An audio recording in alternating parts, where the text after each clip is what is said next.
Praise the Lord. प्रियो, मैं आप सभी का स्वागत करती हूँ आज के इस एपिसोड में और मैं विश्वास करती हूँ कि आप सब परमेश्वर में आनंदित हैं, सुरक्षित हैं और प्रभु अद्भुत रीति से आपके जीवनों में कार्य कर रहे हैं। हालेलुया।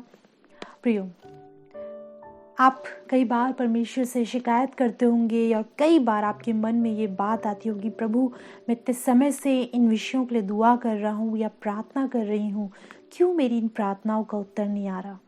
पिछले कई वर्षों से आप किसी विषय को लेकर बैठे हैं परमेश्वर के आगे कि प्रभु मेरी इन प्रार्थनाओं का आप उत्तर दीजिए।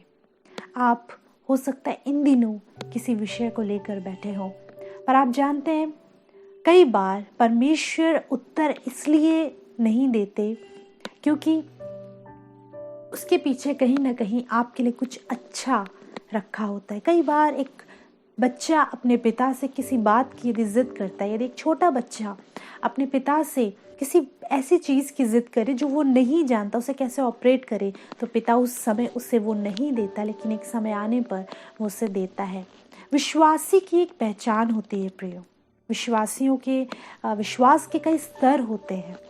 एक स्तर पे व्यक्ति को वो चीज़ चाहिए ही चाहिए, पर जब एक व्यक्ति विश्वास में परिपक्व हो जाता है यानी आगे बढ़ जाता है, तो वो समझने लगता है कि परमेश्वर जो कुछ भी मेरे लिए कर रहे हैं या रखा है वो भला ही है। क्योंकि वचन बताता है कि धर्मी जन के लिए हर एक बात मिलकर भलाई ही को उत्पन्न करती है। जो प्रार्थनाएं सुनी जा रही हैं, जो प्रार्थनाएं नहीं सुनी जा रही हैं, विश्वास करिए आपके लिए हर एक बात भलाई को लेकर आ रही है। मैं अपने जीवन में कई विषयों के लिए मैंने प्रार्थना करी, बहुत सी प्रार्थनाएं सुनी गई, बहुत सी प्रार्थनाएं नहीं सुनी गई, लेकिन आज मैं परमेश्वर का धन्यवाद देती हूँ उन प्रार्थनाओं के लिए जो उन्होंने नहीं सुनी, क्योंकि उस परमेश्वर ने उन्हें ना सुनकर बहुत सी अद्भुत आशीषों से मुझे परिपूर्ण किया। इसलिए निराश मत होया करिए।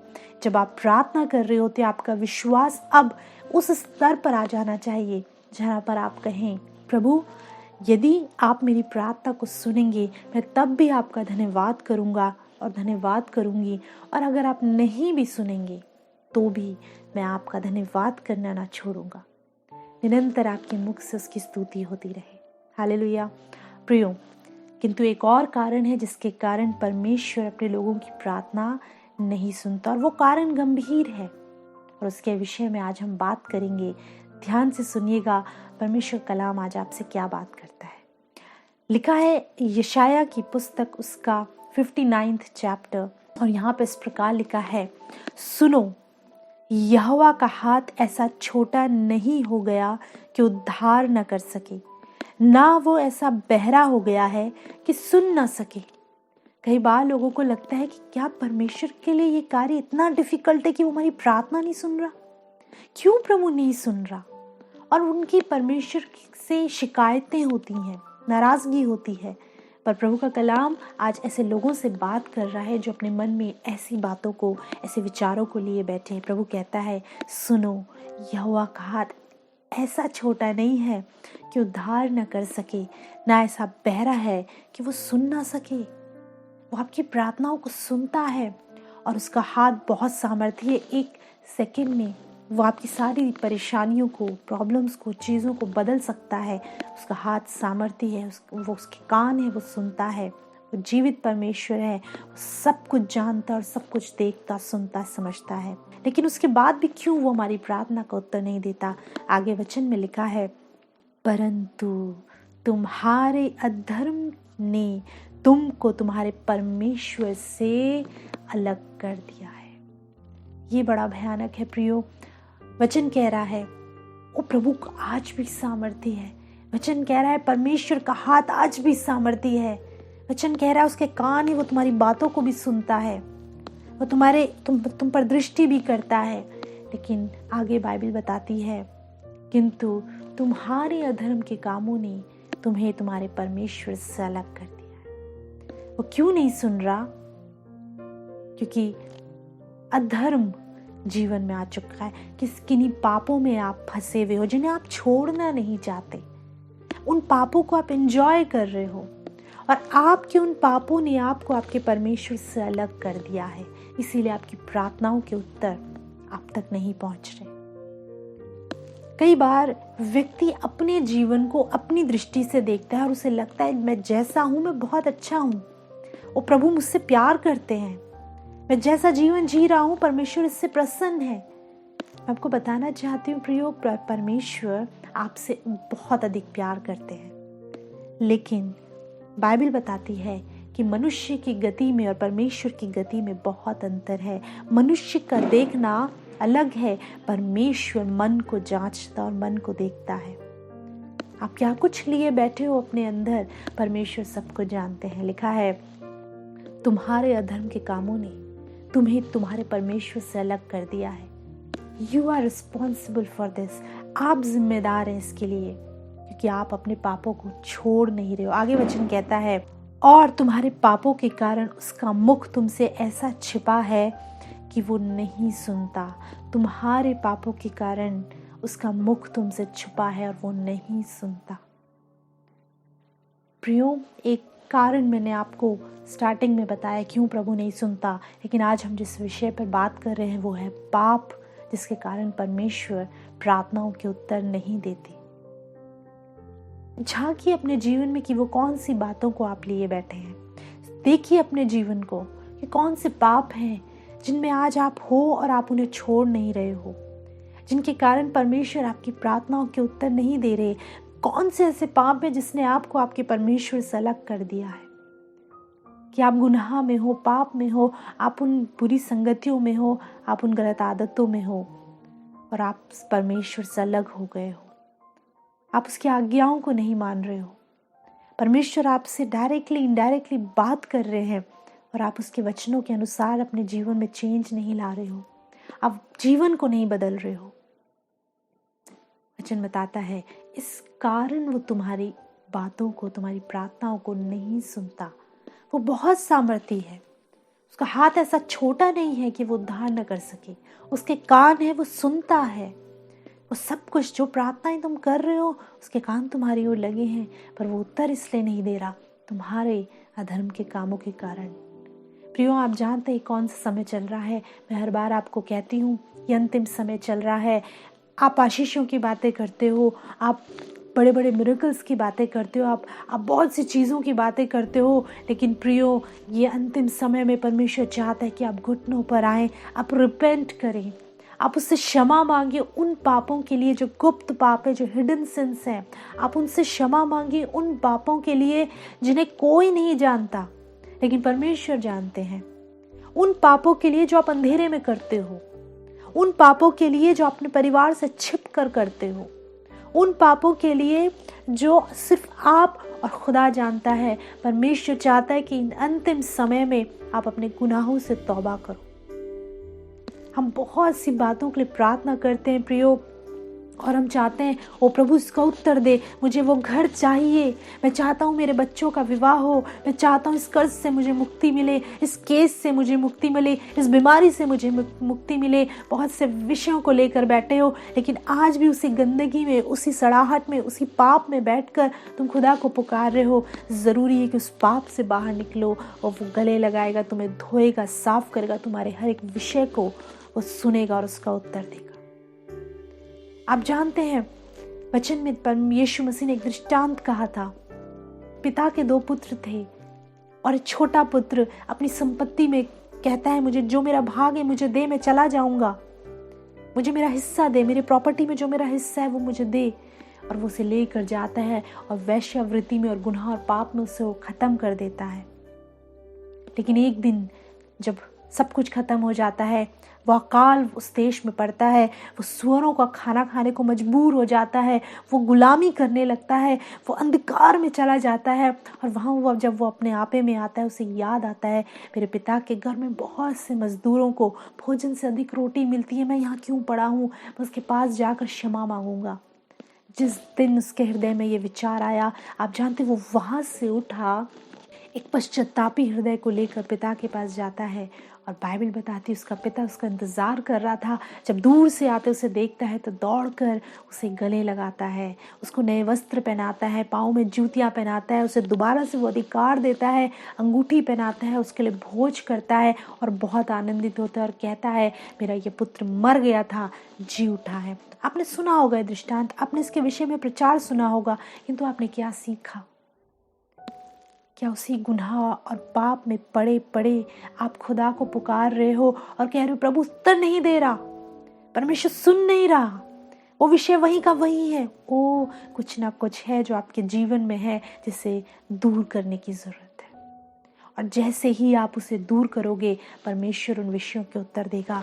लिखा है, तीसरा पद कहता है क्योंकि तुम्हारे हाथ हत्या से और तुम्हारी उंगलियां अधर्म के कामों से अपवित्र हुई हैं। तो अपने हाथों से अपने शरीर से गुनाह कर रहे हो, पाप कर रहे हो। कोई धर्म के साथ नालिश नहीं करता, ना कोई सच्चाई से मुकदमा लड़ता है। वे मिथ्या पर भरोसा रखते और झूठी बातें बकते हैं।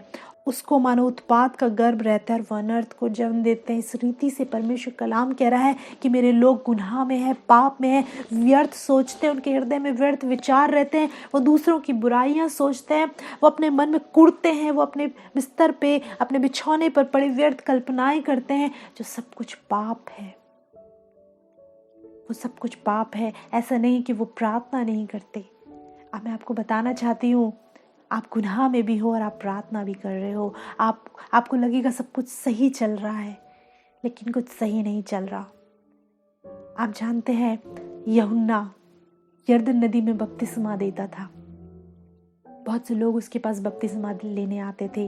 वो पश्चाताप का बपतिस्मा देता था। वो कहता था अपने गुनाहों को छोड़ो, मन फिराओ, स्वर्ग का राज्य निकट है। और फरीसी जब बपतिस्मा लेने उसके पास आते, वो कहते हैं तुम्हें किसने बताया, इस सांप के बच्चों तुम्हें किसने बताया? वो देख नहीं पा रहा था कि वो लोग हैं जो प्रार्थना भी करते। फरीसी कौन लोग थे, शास्त्री कौन लोग थे जो परमेश्वर के भवन में रहते थे उसकी, और उन्हें याद थी व्यवस्था, और वो व्यवस्था को एक लॉ की तरह मानने को लोगों को मजबूर करते थे और खुद उसे उस रीति से फॉलो नहीं करते थे। उनका परमेश्वर से साथ कोई संबंध नहीं था। वो गुनाह और पाप में जीवन को जी रहे थे। और जब यूहन्ना के विषय में उन्होंने सुना, वो जाते हैं बपतिस्मा लेने। लेकिन यूहन्ना कहता है किसने तुम्हें चिता दिया कि आने वाले क्रोध से भागो? तुम पर वो क्रोध आने वाला है, वो कोप, वो दंड आने वाला है। तुम दुनिया को दिखाने के लिए बहुत धर्मी हो, लेकिन खुदा तुम्हारे हृदय को जानता है। आज परमेश्वर आपसे इस बात को कहते हैं, बहुत अनर्थ बातों को आप सोचते हैं, बहुत बुरे विचार आपके मन में आते हैं, बहुत गलत चीज़ों में आप इन्वॉल्व हो, और आपको लगता है प्रभु इधर मैं प्रार्थना कर रहा हूँ, मैं भोर की प्रार्थना में, उपवास में सब कुछ कर रहा हूँ, लेकिन जिन चीज़ों में खुदा को नहीं भाता, परमेश्वर चाहता है आप उन चीज़ों को छोड़ें ताकि वो आपकी प्रार्थनाओं के उत्तर दे। वचन में लिखा है, 6 पद कहता है, उनके जाले कपड़े का काम ना देंगे, ना वे अपने कामों से अपने को ढांप सकेंगे, क्योंकि उनके काम अनर्थ ही के होते हैं, उनके हाथ से उपद्रव का काम होता है। उनके जाले कपड़े का काम ना देंगे। आप जानते हैं परमेश्वर कलाम कह रहा है जो जाले, जो धर्म की, आगे वचन कहता है ना, अपने कामों से वो अपने आप को ढांप सकेंगे। आप कितना ही भी दान करें। कई लोग सोचते हैं कि हम जब दान कर रहे हैं, पुण्य का काम कर रहे हैं, तो हम जो कर रहे हैं इसके कारण परमेश्वर प्रसन्न होकर हमें प्रोटेक्ट कर लेगा। नो नो नो, जो तुम कर रहे हो वो जाले के समान है। अभी आप जाले को वस्त्र की तरह पहन सकते हैं? नहीं। जो धर्म के काम है, बाइबल बताती तुम्हारे धर्म के काम मैले चीथड़ों के समान है। आपके धर्म के काम आपको धर्मी नहीं बनाते। इस बात को याद रखिए। ये ठीक है, आप धर्म के काम करिए, आप दान करिए, आप जो आपके हृदय में परमेश्वर की ओर से आता वो कामों को करिए, लेकिन ये सब कुछ जो आप करेंगे उसका प्रतिफल इस संसार में आपको मिलेगा। लेकिन ये चीज़ें आपको कभी भी धर्मी नहीं बनाएंगी। धर्मी बनाता है परमेश्वर का अनुग्रह, धर्मी बनाता है यीशु मसीह पर विश्वास करना, धर्मी बनाता है उसकी आज्ञाओं को मानना। धर्मी सिर्फ एक है, वो है यीशु मसीह। वो अपनी धार्मिकता से आपको धर्मी बनाता है, उसका अनुग्रह आपको धर्मी बनाता है। लिखा है ये सब कुछ तुम्हारे धर्म के काम से तुम अपने आप को ढांप नहीं सकते कि अंदर बहुत से गुनाह, बहुत से पापों को लिए बैठे हो और बाहर तुम धर्म के काम कर रहे हो। तुम चर्च में, तुम आराधनालयों में आके प्रचार कर रहे हो, तुम आराधनालयों में खड़े होकर आराधना कर रहे हो, तुम दान पुण्य के काम कर रहे हो, तुम लोगों की मदद कर रहे हो और तुम्हें लग रहा है कि सब कुछ जो तुम बाहर दिखाने के लिए और खुद को सेटिस्फाई करने के लिए कर रहे हो ये तुम्हारे पापों को छुपा लेंगे। नो, इसका दंड, इसका प्रतिफल भी तुम्हें जरूर मिलेगा। लिखा है वो इस कारण तुम्हारी प्रार्थनाओं को नहीं सुन रहा। अपने जीवन से उन बातों को, उस गुनाह को, उस पाप को छोड़ने की जरूरत है प्रियो। खुदा का कलाम आगे कहता है, 9वां पद कहता है, इस कारण न्याय हमसे दूर है और धर्म हमारे समीप ही नहीं आता।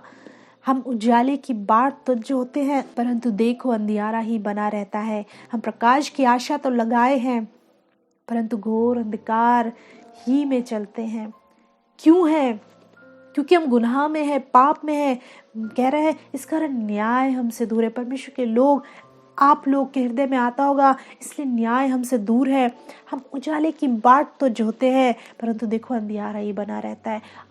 सोचते हो कहीं से रोशनी आए, हो पाए, कहीं से कुछ तो हो, लेकिन अंधकार बना रहता है। और अंधकार में आगे लिखा है, प्रकाश की आशा तो लगाए हैं, परंतु घोर अंधकार है, डार्कनेस है। कुछ नजर नहीं आता, कुछ समझ नहीं आता, कोई होप नजर नहीं आती। कारण क्या है? अधर्म के काम। आगे लिखा है 10वां पद, हम अंधों के समान दीवार टटोलते हैं। हाँ, हम बिना आँख के लोगों के समान टटोलते हैं। हम दिन दोपहर रात के समान ठोकर खाते हैं। हुष्ट पुष्टों के बीच हम मुर्दों के समान चिल्लाते हैं। ये खुदा के लोगों की कंडीशन है। ये प्रभु के लोगों की, खुदा की कौम, परमेश्वर के इज़राइल की कंडीशन है और परमेश्वर के लोगों की कंडीशन है। और उन लोगों की जो आज वचन को सुन रहे हैं और गुनाह को छोड़ना नहीं चाहते। आज ये उन लोगों की कंडीशन है जो कह रहे हैं प्रभु नहीं सुनता, प्रभु उत्तर नहीं दे रहा, प्रभु आंसर नहीं कर रहा। क्यों? आपके अधर्म के कामों के कारण मेरी बहन, आपके अधर्म के कामों के कारण। लिखा है अंधकार में चल रहे हो, ज्योति नहीं नजर आ रही, कहीं होप नहीं नजर आ रही, कोई आशा नहीं नजर आ रही कि हम इससे बाहर निकलेंगे। बिना आँख वालों के समान दीवारें टटोलते फिर रहे हो। सोच रहे हो कहीं से कुछ तो मदद मिलेगी, कोई तो मेरी सुनेगा, कोई तो मुझे हेल्प देगा। कोई होप नहीं नजर आ रही। ये दुर्दशा है प्रभु के लोगों की। वचन लिखा है 15 पद कहता है, हाँ सच्चाई खो गई और जो बुराई से भागता है वो शिकार हो जाता है। और वचन कहता है ये देखकर यहोवा ने बुरा माना, क्योंकि न्याय जाता रहा। खुदा को बुरा लगता है, खुदा को बुरा लगता है जब उसके लोग 2 तरह की जिंदगियों को जीते हैं। खुदा को बुरा लगता है जब उसके लोग एक जीवन वो जीते हैं जो संसार देखता है और एक जीवन वो जीते हैं जो परमेश्वर देखता है। प्रियो, खुदा के कलाम में बार बार इस बात को लिखा है कि वो मनों को जांचने वाला परमेश्वर है। खुदा के कलाम में लिखा है कि वो उसका वचन गांठ गूदे को अलग करता है, आर पार छेदता है। परमेश्वर आपके मन पर दृष्टि करता है, आपके हृदय को देखता है, वो आपके हर एक विचार को जांचता और परखता है। आपकी प्रार्थनाओं के पीछे के उद्देश्य क्या है वो उसको भी जांचता है। परमेश्वर से कुछ नहीं छिपा। जैसे मैं बताती हूँ, वचन कहता है, दाऊद कहता है मैं अंधकार में छिप जाऊंगा, वहाँ पर मैं प्रभु तुझसे छिपा रहूंगा। लेकिन फिर वो कहता है अंधकार तो जाल दिन के तुल्य प्रकाश देगा, क्योंकि वहाँ भी तू है, अधोलोक में तू है, आकाश में तू है। आप खुदा से कहीं नहीं छिप सकते। लिखा है वो देखकर यहोवा ने बुरा माना। और आगे वचन कहता है 20वां पद, ये उन लोगों के लिए, बहुत ध्यान से समझिएगा, जो आज इस बात को कह रहे हैं कि हाँ मैं गुनाह में हूँ। खुदा दोषी नहीं है, यीशु मसीह दोषी नहीं है, परमेश्वर दोषी नहीं कि वो मेरी प्रार्थना नहीं सुन रहे, मेरे कारण मेरी प्रार्थनाओं के उत्तर नहीं आ रहे। जो लोग आज इस बात को रिसीव कर रहे हैं, जो कह रहे प्रभु मुझसे गलती हुई, मैं गुनहगार हूँ। मेरे प्रियो, वचन में लिखा है अंधकार में, उनके सामने घोर अंधकार है, डार्कनेस है, उन्हें कुछ नजर नहीं आ रहा। कहाँ जाएं, किससे हेल्प मांगे, किसको बोले, क्योंकि खुद परमेश्वर की ओर से कोई बात नहीं है, परमेश्वर की ओर से कोई आशीष नहीं आ रही, परमेश्वर की ओर से कोई उत्तर नहीं आ रहा। वो अंधकार में दीवारों को टटोल रहे, कहीं आप भी वो व्यक्ति तो नहीं, कहीं आप भी वो व्यक्ति तो नहीं जिनके पास कोई होप नहीं है, कोई उम्मीद नहीं है, जो इधर उधर भटक रहे हैं, जो लोगों के पास गिड़गिड़ा रहे हैं और परमेश्वर से प्रार्थना कर रहे हैं और उत्तर नहीं आ रहा। इसका कारण प्रियो आपके वो काम है जिनको आप छोड़ना नहीं चाह रहे हो। और इस 2025 में परमेश्वर का वचन आपसे कहता है, रिपेंट रिपेंट रिपेंट। अपने गुनाहों से पश्चाताप करो, छोड़ो उन बातों को। देखो वो तैयार है तुम्हें गले लगाने। 20वां पद आपके लिए है। वचन कहता है, याकूब में जो अपराध से मन फिराते हैं। याकूब यानी इज़राइल, इज़राइल यानी शुद्ध मन वाले, इज़राइल यानी कि आप, खुदा की प्रजा, खुदा के लोग। लिखा है जो अपराध से मन फिराते हैं उनके लिए सियोन में एक छुड़ाने वाला आएगा। यहोवा की यही वाणी है और वो सियोन में छुड़ाने वाला आ चुका है। उसका नाम यीशु मसीह है। वो आपको छुड़ाएगा, उस अंधकार से आपको ज्योति में लेकर आएगा। उस यदि आप मन फिराते हो, लिखा है जो मन फिराते हैं, सबके लिए नहीं। बहुत से लोगों, यीशु मसीह जब आए बहुत से लोगों ने विश्वास किया और बहुत से लोगों ने नहीं भी किया। यीशु मसीह तो सबके लिए आए, उद्धार सबके लिए था, पर किसी ने उद्धार को रिसीव किया, किसी ने नहीं किया। लिखा है जो मन फिराते हैं, यानी कि जो अपने गुनाहों को छोड़ते हैं, जो आज वचन को सुन रहे हैं और कह रहे हैं हाँ अब नहीं, बहुत हो गया।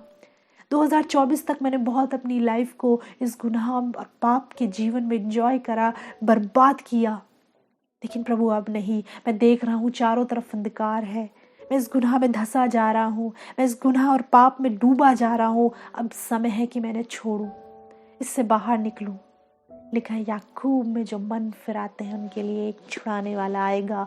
और जानते हैं वो छुड़ाने वाला कौन है? यीशु मसीह, जो आपको उस पाप से, उस गुनाह से आज़ाद करता है। आपकी प्रार्थनाओं के उत्तर को यीशु मसीह के नाम में आप तक पहुँचाने वाला यीशु मसीह है, जो आपके गुनाहों को माफ़ करता और आपकी प्रार्थनाओं का उत्तर देता है। और जानते हैं वचन आगे कहता है, यहोवा ये कहता है जो वाचा मैंने उनसे बांधी है वो ये। उसके बाद खुदा की एक वाचा है, जब आप गुनाह से धुल के साफ पवित्र होगे, जब आप अपने गुनाहों को रिपेंट करोगे और यीशु मसीह के नाम से पश्चाताप करोगे, वो गुनाह को माफ़ करेगा। फिर एक प्रतिज्ञा प्रभु ने करी, और प्रतिज्ञा क्या है? यहोवा ये कहता है जो वाचा मैंने उनसे बांधी है वो ये है कि मेरा आत्मा तुझ पर ठहरा है और अपने वचन जो मैंने तेरे मुंह में डाले हैं अब से लेकर सर्वदा तक वे तेरे मुंह से और तेरे पुत्रों तेरे पोतों के मुंह से कभी ना हटेंगे। यह आशीष की बात है। प्रभु कहता है फिर मेरा आत्मा तुझ पर ठहरा रहेगा और जो वचन मैंने तेरे मुंह में डाले हैं, वो परमेश्वर के वचन, जब खुदा का आत्मा ठहरेगा तो वो तेरे मुंह से, तेरे बच्चों, तेरे पोतों के मुंह से कभी ना हटेंगे। तो खुदा के वचनों को बोला करेगा, खुदा के वचन तेरे मुंह से निकला करेंगे। ये तब होगा जब परमेश्वर का आत्मा तुझ पर ठहरेगा। और परमेश्वर का आत्मा कब ठहरेगा? जब आप गुनाह और पाप से अपने जीवन को धोगे। एक आखिरी वचन मैं आपके साथ शेयर करूंगी। लिखा है प्रेरितों के काम की पुस्तक में, आप जानते हैं जब यीशु मसीह स्वर्ग पर उठा लिए गए और प्रेरित, लिखा है एक ऊपर की अटारी में बैठकर परमेश्वर की उस प्रतिज्ञा की पूरी होने की बाट जो रहे थे, जो यीशु मसीह ने उनसे कही थी कि तुम वहाँ पर यरूशलेम को मत छोड़ना, प्रार्थना में लगे रहना 10 दिन तक। यीशु मसीह के स्वर्ग पर उठाए जाने के बाद 10 दिन तक वो लोग वहाँ बैठे हैं। और जब परमेश्वर का आत्मा उतरता है, आपने कई बार इसको पढ़ा होगा, खुदा का आत्मा जब वहाँ पर उतरता है वो लोग अन्य अन्य भाषा बोलने लगते हैं। और लोग जो वहाँ पर यरूशलेम में लोग आए थे अलग अलग जगहों से, वो सारे उनको अपनी भाषा सुनाई दे रही थी। जो जिस प्रांत का था उन्हें वो उस भाषा को जो लोग बोल रहे थे, हर कोई कह रहा था ये हमारी भाषा है, हमारी भाषा है। ऐसा कैसे हो रहा है? कोई कह रहा था मदिरा के नशे में है। लेकिन फिर पतरस खड़ा होता है। वो पतरस जो पहले डरा हुआ था, भयभीत था, लेकिन जब होली स्पिरिट उस पर आया वो बड़े हियाव से कुछ बातों को कहता है। और जब वो उन अद्भुत बातों को कह चुका तो वहाँ पे लोग लिखा है लोगों के मन छिद जाते हैं। अब देखिए बड़े ध्यान से वहाँ पे क्या लिखा है। प्रेरितों के काम उसका 2 अध्याय उसके 37वें पद से आगे हम पढ़ेंगे। लिखा है तब सुनने वालों के हृदय छिद गए और वे पतरस और शेष प्रेरितों से पूछने लगे, हे भाइयों हम क्या करें। जब परमेश्वर का वचन उन्होंने सुना, बहुत क्लियर, पतरस वहां पे खड़ा होकर लोगों से बात करता था, और जब लोगों ने सुना, लिखा उनके हृदय छिद गए, उनके हृदय छिद गए और वो लोग कहने लगे हम क्या करें, हमें बता।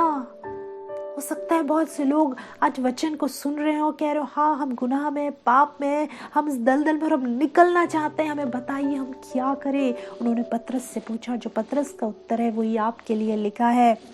हे भाइयों हम क्या करें। 38वां पद कहता है पतरस ने उनसे कहा, मन फिराओ और तुम में से हर एक अपने अपने पापों की क्षमा के लिए यीशु मसीह के नाम से बपतिस्मा ले, तो तुम पवित्र आत्मा का दान पाओगे, क्योंकि यह प्रतिज्ञा तुम और तुम्हारी संतानों और उन सब दूर दूर के लोगों के लिए भी है जिनको प्रभु हमारा परमेश्वर अपने पास बुलाएगा। क्या कहते हैं पतरस? पतरस कहते हैं तुम अपने मन को फिराओ, क्षमा मांगो यीशु मसीह के नाम से, उन गुनाह उन पापों से को छोड़ो और फिर तुम पवित्र आत्मा का दान पाओगे जो तुम्हारे लिए प्रतिज्ञा की गई है, जो परमेश्वर ने भविष्यवक्ताओं के द्वारा प्रतिज्ञा की कि अंतिम समय में वो अपना आत्मा उंडेलेगा। हाँ वो करेगा, हाँ वो तुम्हारी प्रार्थनाओं के उत्तर देगा, हाँ वो तुम्हें वो सब कुछ देगा, पर पहले ज़रूरत है मन को फिराने की। आज प्रभु ने ये मेरे हृदय में वचन डाला कि मैं आप लोगों से बात करूं कि अब समय है मन फिराने का, अब समय है घुटनों पर आके पश्चाताप करने का। लिखा है उनके हृदय छिद गए और वो कहने लगे हम क्या करें, और जो उनको करना था वो उन्हें बताया गया, वो आज आपको बताया जा रहा है। अपने गुनाहों का क्षमा मांगिए, मन फिराइए, छोड़िए उन बातों को जो आपको आपके परमेश्वर से अलग करती हैं, फिर आपकी प्रार्थनाओं के उत्तर आप ज़रूर पाएंगे। आइए हम प्रार्थना करें। प्रभु हम प्रार्थना करना चाहते हैं यीशु मसीह, हर एक उस जन के लिए पिता जो इस समय इस बात को कह रहा है, हाँ मैं गुनहगार हूँ, मैं पापी हूँ, मैंने गुनाह किया, मैं 2 तरीके की जीवन को जी रहा था, मैं 2 तरीके के जीवन को जी रही थी। एक संसार जानता है और एक पिता तू जानता है। हे प्रभु मैं प्रार्थना करती हूँ, हर एक जन यदि अपने मन में इस बात को कहता है कि हाँ मैं मन फिरा रहा हूँ, हाँ प्रभु मैं तेरे नज़दीक आ रहा हूँ, वो पिता आप इन्हें क्षमा करें, अपनी प्रतिज्ञा के अनुसार आप इन्हें क्षमा करें। हाँ प्रभु इन्हें गले लगाएं ताकि खुदा ये दुष्ट के बंधनों से आज़ाद किए जा सकें। हाँ प्रभु इनकी प्रार्थनाएं सुगंधित धूप की मानिंद तेरे नथनों को भाई। ओ प्रभु सच में प्रार्थना भी आपके हृदय को भाती है जब वो गुनाह और पाप से रहित होती है। पिता अपनी बेटी पर दया करे, अपने बेटे पर दया करे और वो बातें जो रुकावट बनी हुई है इनके जीवन में उन्हें दूर करे, इनको इनकी प्रार्थनाओं के उत्तर मिले और ये सदा सर्वदा आपके नाम को धन्य कहें। और प्रभु आपने जो प्रतिज्ञा की है कि वो वचन तेरे मुंह से, तेरे बच्चों, तेरे पोतों के मुंह से कभी अलग ना होंगे, प्रतिज्ञा इनके जीवन में पूरी हो। सर आदर महिमा हम आपको देते हैं, प्रार्थना यीशु के नाम में मांगते हैं, आमीन। हालेलुया। परमेश्वर का धन्यवाद देते हैं आज की इस वचन के लिए और विश्वास करिए कि परमेश्वर ने अद्भुत रीति से इस वचन को मेरे हृदय में डाला कि मैं आपसे बात करूं, और मैं जानती हूं कि परमेश्वर ने जब वचन आपके अंदर बोया है तो ये फल लाएगा। मैं विश्वास करती हूँ कि आज आप में से बहुत से लोगों ने अपने जीवन को परमेश्वर के हाथ में सौंपा होगा, अपने गुनाहों से तौबा की होगी। आप अपने अनुभव को, अपनी टेस्टमनीज को, अपने प्रार्थना के विषय को हमसे शेयर कर सकते हैं। स्क्रीन पर कॉन्टैक्ट डिटेल है, आप कॉल कर सकते हैं ताकि हम आपके लिए प्रार्थना करें। और हमारा ये एपिसोड यूट्यूब पर भी अवेलेबल है, आप ज़रूर से देख सकते हैं। ट्रू शेपर्ड मिनिस्ट्रीज़ चैनल का नाम है, आप देखिएगा और प्रभु में आनंदित रहिए, आशीषित होइए। अगले सप्ताह प्रियो आपसे दोबारा मुलाकात करेंगे। तब तक प्रभु यीशु मसीह में आप सभी को हमारा